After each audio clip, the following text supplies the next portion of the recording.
Hi there, I'm Mindy Jensen. And I'm Carl Jensen. And this is the Mindy and Carl on Living the Fi Life, where we talk about what happens after you reach financial independence. Why do we call this show Living a Fi Life? Because we're talking about and talking to people who are living their best life after reaching financial independence. Ooh, like me.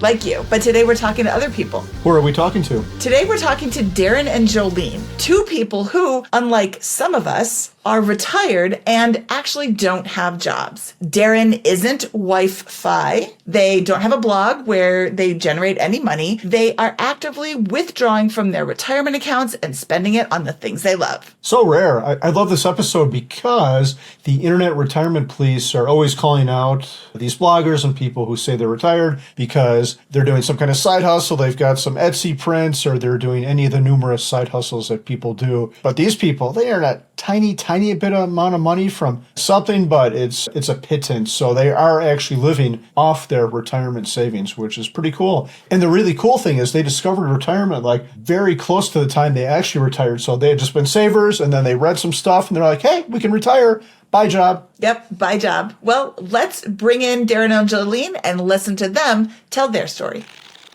Before we get into our conversation with Darren and Jolene, we want to thank Living a Fi Life's show sponsor, Baselane. As you may know, I am Mindy Jensen, and I am thrilled to introduce BiggerPockets' new partner, Baselane, the all-in-one banking and financial management platform built for independent real estate investors. Baselane combines banking, rent collection, and bookkeeping to create streamlined workflows that save you time and give you a clear view of your cash flow. Get organized with unlimited accounts you can create for each property. Stop wasting time on manual bookkeeping with Baselane's auto tagging for your transactions. Visit baselane.com/biggerpockets and join more than 40,000 landlords who have stopped the busy work and started growing their rental property portfolio with Baselane. Baselane is a financial technology company and is not a bank. Banking services provided by Thread Bank, member FDIC. Now let's get back to the show. Darren and Jolene, thank you for joining us today. We are so excited to talk to you about your life after Fi. Great. Thanks for having us. It's wonderful to be here this morning, Mindy and Carl. Let's get a brief overview of how you reached financial independence. What kind of job did you have? What sort of income? And when did you retire? We both got graduate degrees and started our professional careers directly right out of graduate school. Both of us were in the same industry, and that was agriculture research and development. We both did that for about 22 years. Yeah, around the end of 2019, we had just gone through a corporate divestment and acquisition we were with the same company at that time. And by then we were looking for something different. I bought a bunch of books at the end of 2019. I just went to Barnes & Noble in Durham, North Carolina, where we were living, and bought 10 or 12 books from the personal finance section and took them on a 2-week trip, started reading them. And at the end of 2019, we found out that we were already financially independent, didn't know what that was. So that was the end of 2019. I quit my corporate career at the end of May of 2020, so less than 6 months later. And I worked just about one more year and left my career at February of 2021. So Jolene, one quick follow-up. You went to Barnes & Noble's and bought these books, and somehow, after reading them, you knew you were financially independent. Did one book stick out? It was actually, I found the word fire in a couple of books. The one I remember was a book by, I can't remember the author's last name, Tim Liefel, I think. It's a Better Life for Half the Price. And so really was about geo arbitrage, about living in other countries. And I had a lot of experience of traveling in other countries. So I instantly recognized how the cost of living is variable throughout the world. And yeah, he mentions fire in there. And then, I don't remember the other book. It was also kind of a geo arbitrage type of book. So that sounds like it aligns really well with your passion of traveling. We both really enjoyed our careers for a long time, and things had just changed, partly in the industry, and it caused us to reevaluate where we were in our life and what we were doing, how we were spending our times. It was really an accidental fire discovery for us.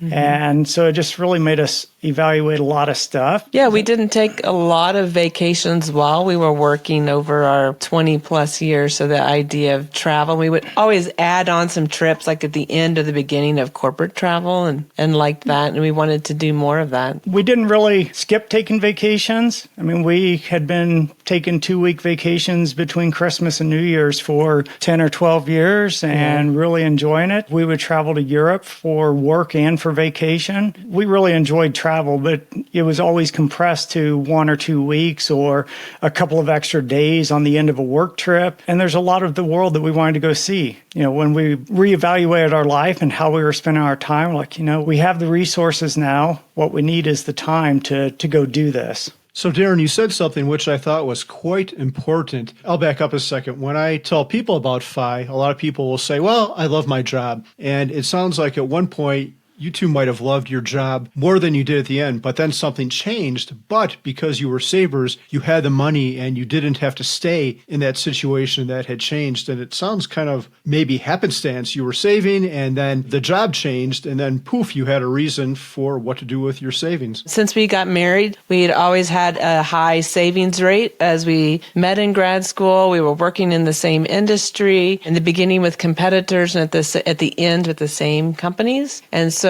always in the back of our minds, we had witnessed a lot of downsizing and reorganization and all that. So we had a fairly high savings rate, probably 20% or a little bit more every year. So saving and investing, just in case one of us would lose a position during that time, and we didn't. You weren't saving for FI. You weren't on this FI path. You said you had a high savings rate and then said it was 20%. And I'm like trying not to laugh. That's a great savings rate. Like, I am not talking smack about your savings rate, but in the FI community, they're like, that's a starter savings rate. I do 70%. I do 90%. You know, that's like this like one up person. But so I love that you think 20% is high. That's awesome. Because compared to Americans, like traditional Americans, that is really high. I think their savings rate's like 0% or like 0.1 or whatever. Yeah, so the dollar amount I think was higher because we had two very good incomes. And so we were each saving 20%. So Yeah, and also being a bit more aggressive, putting extra payments toward the house, toward the mortgage. And so I don't know if the 20% fully captures what we were saving or investing. But to answer your question, Mindy, of what we were saving for, that's a great question because we weren't very intentional about that. Like, we didn't have a long-term vision of what retirement was. I think we were both raised of save for a rainy day or save for something in the future, but we didn't really have a clear vision of what that was. We didn't either until we discovered the concept of financial independence. We didn't have anything that we were saving for. We were saving for the future. Yeah. Right, exactly. Same for us. I think that's when in 2019, we really hadn't been paying attention to our net worth. We had been putting significant amount toward our 401ks, some toward Roth, but the vast majority of our investments were tax deferred. We were saving for something without really knowing what that something was going to be. Do you generate any income now that you are retired? I would say less than 5% of our annual income is from hobbies. So I have a couple of affiliate marketing websites. We have a farm in Kansas. And so occasionally that will generate some income. But what would you say? It's probably 5%? Yeah, it'd be 5% to maybe 10% of our annual spend. I would say no. We don't really have a significant income from side businesses or blogs or whatever. We've got a couple of blogs, or Jolene does, that make a little bit of money, but it's not going to pay many of our bills. Did you hear that? Jolene makes the money in that relationship too. So Darren is also wife. Nice. So where does the remainder, the 90 to 95% of your spending, where does that money come from? Mainly two sources. One is our brokerage account from the sale of our big house. So when we left our corporate gigs, we sold our big house in North Carolina. And we were home free or homeless for a while. And since then, we've determined that we want to have a home base. And so we've got a small place in a low cost of living area in the Midwest. I guess you could say we've reinvested some of that money into another property. But most of our spending comes from the money, the proceeds from that first house. And the other source would be from distributions from our tax deferred accounts. So we started 72 Ts for each of us about a year and a half ago. And so we have some proceeds coming from that. And can you briefly explain what a 72T is? There's a lot of intricate details that I won't go into, partly because I can't explain them real well. But basically, the gist is that you can take distributions from a tax-deferred account like a 401k penalty-free. So you don't pay the extra 10%, provided you continue these, what they call SEP, sequentially equal periodic payments. So it's an annual distribution that you take for at least 5 years or until 59 and a half, whichever is later. The 72T combined with the money from the sale of the house, do you think that will last you until you turn 59 and a half? At our current rate, pretty close. It's going to be close. We've also done some significant Roth conversions, and that would be available to us in the next 1 to 2 years. So we've had Roth conversions that are, of course, aging the 5-year period. So we're now at years 3 and 4. Yeah. So those will be available should we need them between now and 59 and a half. We do have small corporate pensions that we can start anytime after age 50. So we're currently looking to understand is the best thing to start those early or delay those distributions until we're in our mid to late 60s and have those be kind of the foundation of our base life as we get closer to Social Security. What is the biggest difference between what you thought retirement was going to look like and what retirement actually is? We thought we would be living in a different area of the U.S. If you look back at 2020 and 2021, we didn't have a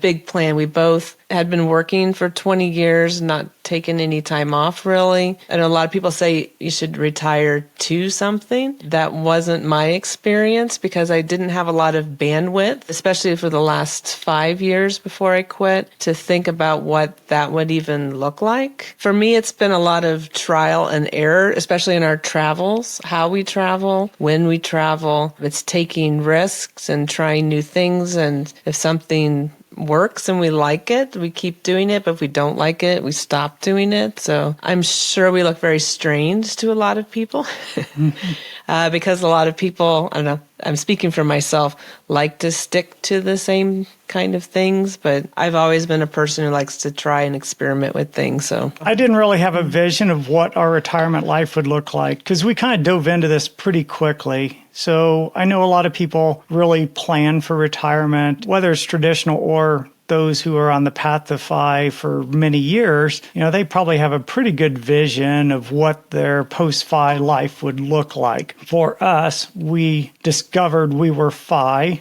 and within 4 months, Jolene had retired, and I was counting the days. So I don't know that we gave a lot of thought to what retirement would look like. I think we knew we were going to go travel a very significant amount of the time. We had places in mind and activities, and we still keep adding to that list. But I think we kind of just dove into it and said we'd figure it out as we go. Did you find it disconcerting? And the reason I ask is you both had full-time jobs, and that takes up the majority of your waking hours. I mean, not over half, but you do your job more than anything else you do when you're awake. And then all of a sudden you quit, and you've got this huge void to fill. Did you feel that way? Did you struggle at all? I didn't because I think a lot of it has to do with when I quit. I quit in May of 2020. Things were shut down. The world was in a weird place. The only disconcerting feeling I had is I had a lot of employees that were overseas, so I got to say goodbye to my local colleagues, but most of my team was not in the local area. I wasn't sad, but that was a little bit disconcerting because I was close to them. But as far as filling the time, we were set in the middle of preparing our home for sale and downsizing, and I don't think I had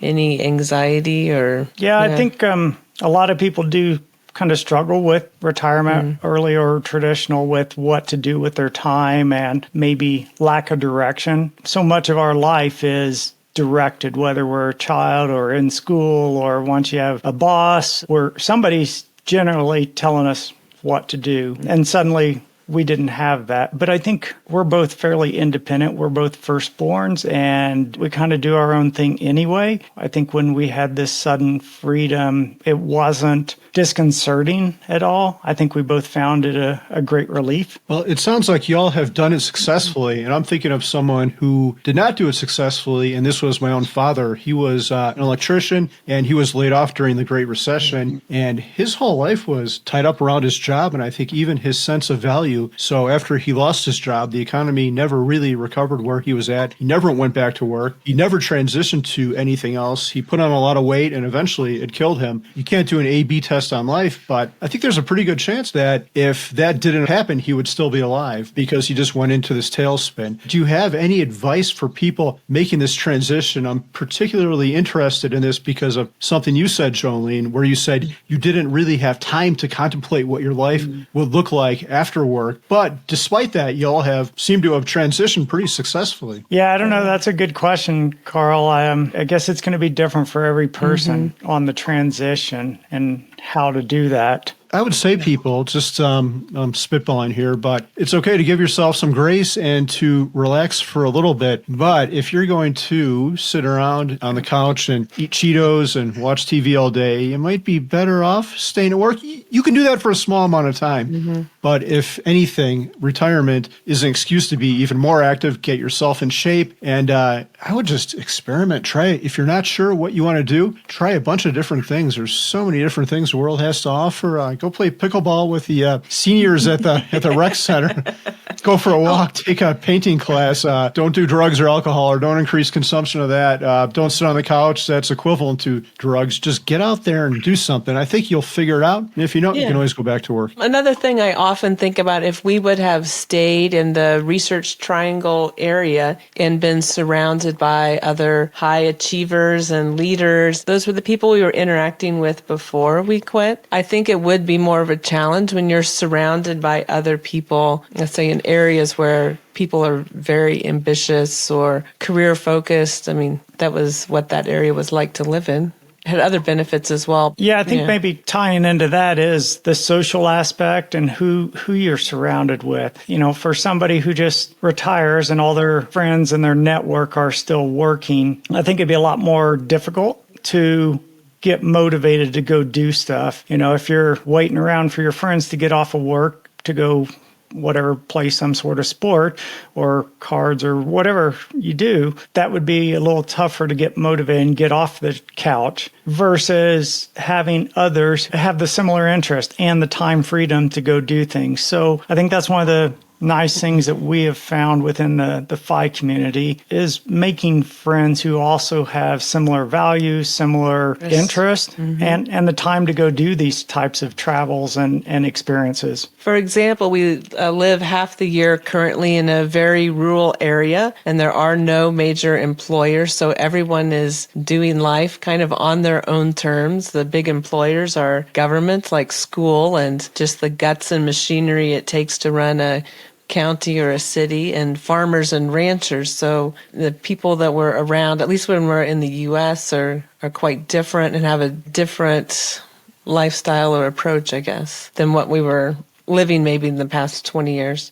And then the other half of the time we're in Western Europe and more Southern Europe, and that also has more of a laid back lifestyle. We have been hanging out all weekend, and we are recording about 40 feet from each other. You are in our basement and we're in the office. So yes, community is so important. And back to Mindy. Yeah, so we live in Longmont, Colorado, which is kind of a hub for financial independence. And we, at least I shouldn't speak for you. You're right here. You can speak for yourself. But I always forget that people don't have this in every city. But like in my cul-de-sac, there's 3 families who are pursuing financial independence. And then at the end of the street, there's 2 more. And that's just in my neighborhood. You know, we have a huge FI community, but not everybody does. I want to encourage you to go to choosefi.com/local and find a local Choose FI community that you can join. And if you can't find a local one,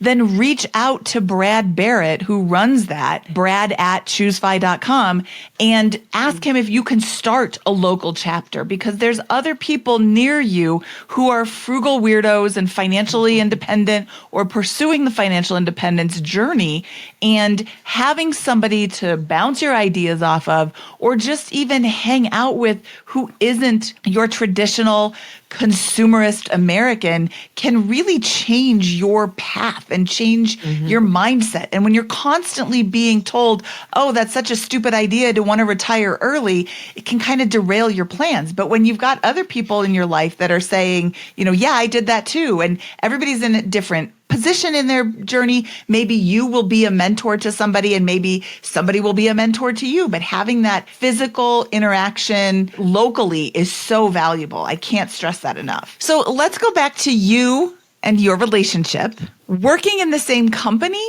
and then coming home and spending all the rest of the time with each other can be a great way to ease into early retirement, where you are spending time with each other all the time. And I know the answer to this question for us personally, but did early retirement put a strain on your relationship? I don't believe so. It was quite a change. Yeah. We were both traveling quite extensively for work. At times it was 50 to 75% of the time we'd be gone. And so there were long periods of time we'd only see each other for a day or 2 days. Yeah. We have an example. One of us arrived at one gate at the airport while the other was departing at the other, and we just waved at each other in the terminal as we're, one's coming and one's going. COVID did this for a lot of people, but then we also early retired that suddenly we were together 24/7, 365.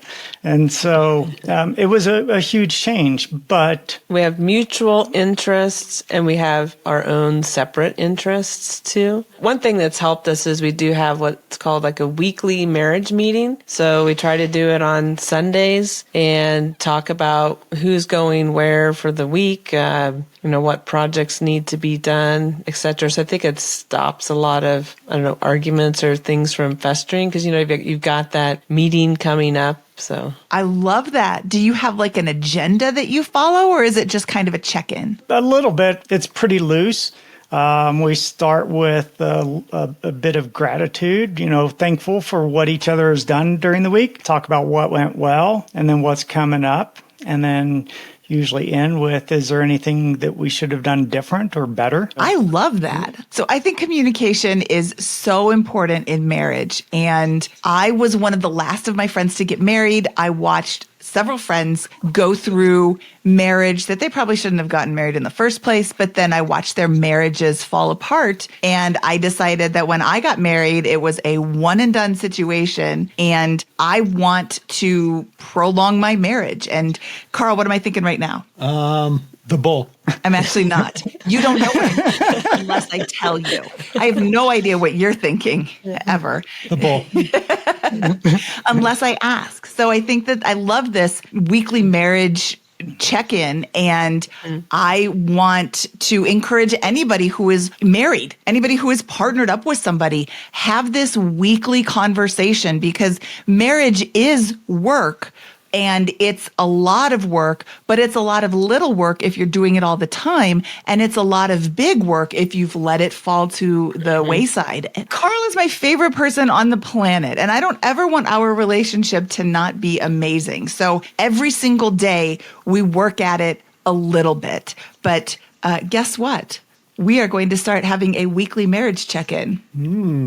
I'm scared. No, you're not. You're excited. Okay, I'm excited. Sorry, I didn't see it there on the teleprompter. I'm excited. I think FI could be great for a marriage, but I also think it could be a marriage ender. I know that there are a lot of marriages that are held in place by the job because the people are away from each other for 50 hours a week. And then if you've got kids and you're being a taxi service for them, you might not see each other at all. And then if you're thrust upon each other 24/7, that could be a pretty drastic change, and you better be ready for it. You'll find out if you really like your spouse or not when that happens. Well, do you remember when you first quit your job?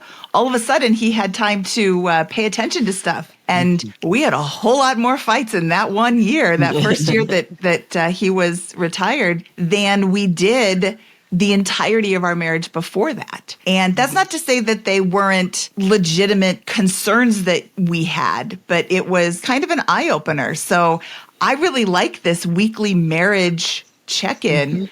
And I'm going to incorporate that into my recommendations for people on the journey to FI, because if you can work on your marriage and make it really, really awesome, then by the time you're both retired, you just have a really awesome relationship with the person that you know, is your favorite. Yeah, and we also kind of started those around the same time where we did have friends and acquaintances whose marriages ended during COVID for the same reasons that Carl just mentioned. You know, both people are working, they have kids, they're very busy with other stuff, and then, oh my gosh, we're in the same house together, and yeah. So Darren and Jolene, one of the biggest questions that I get from people who are near the end of their journey is, what do you do for healthcare? We've tried all of the things.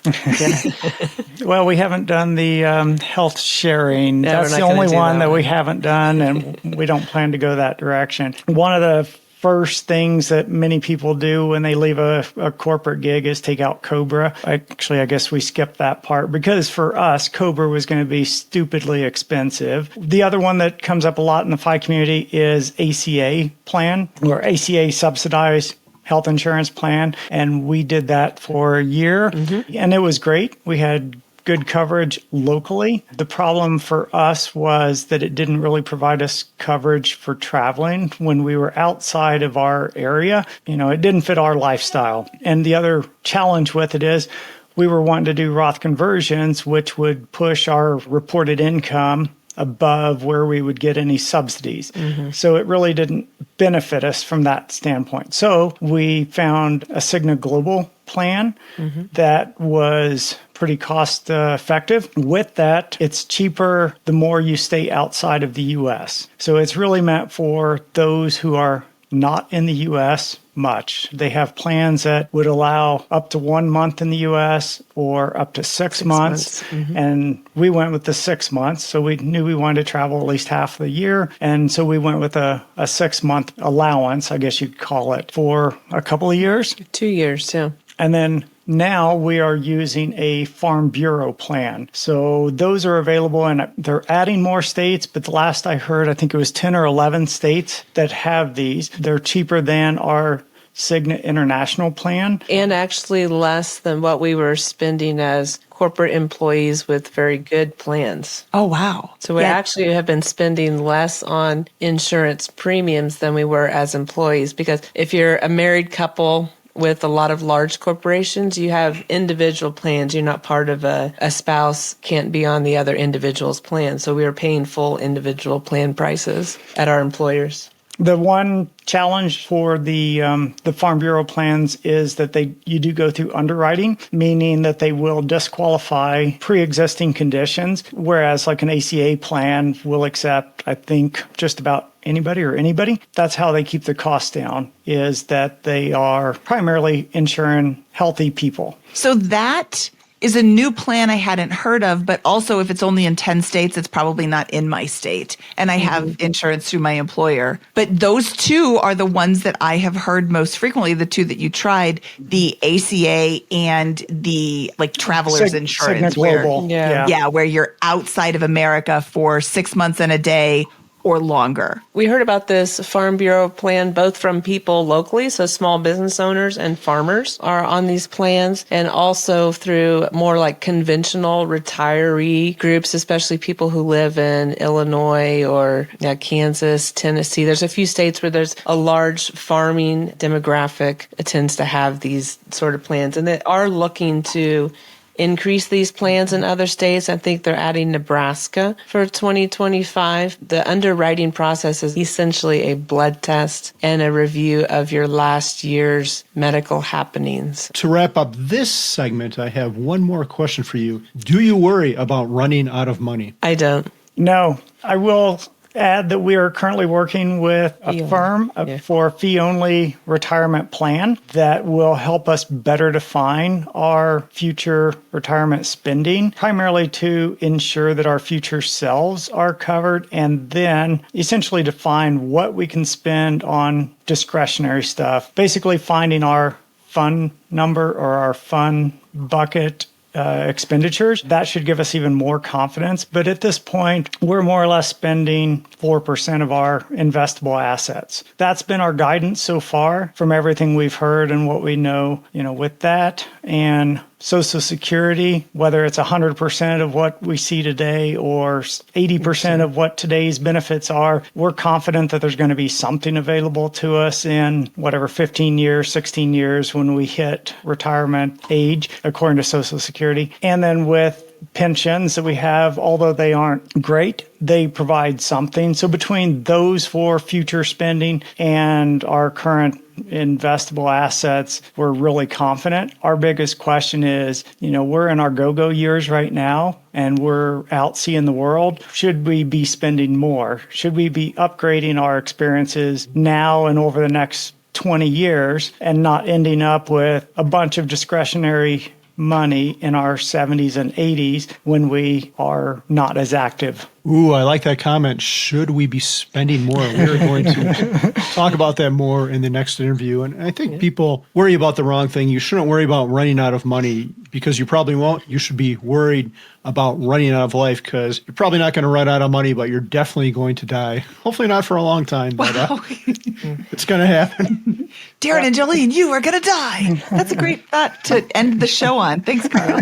Not for a long time. You're in your prime years. No, I think another, just to quickly add, also what gives us confidence is we've really dialed in our costs for what would it cost for a base life, especially in the last 2 years. So by living on the 4% rule for the first few years of retirement, I think is a great idea. To be sitting and living in it is the best experience. And that's what's really difficult to tell people who are getting ready to make the jump. You have to have some lived experience in your new baseline to get confidence. So I think that's important is either before you retire, test it out, or after you retire, test it out a little conservatively. Because like you said, you can always ramp up your spending. I say this like we can just ramp up our spending. You can't always ramp up your spending. Sometimes it's a little harder than it is to just say to do it. But I love the conservative approach, especially in the beginning of early retirement, just because so many people have one more year syndrome and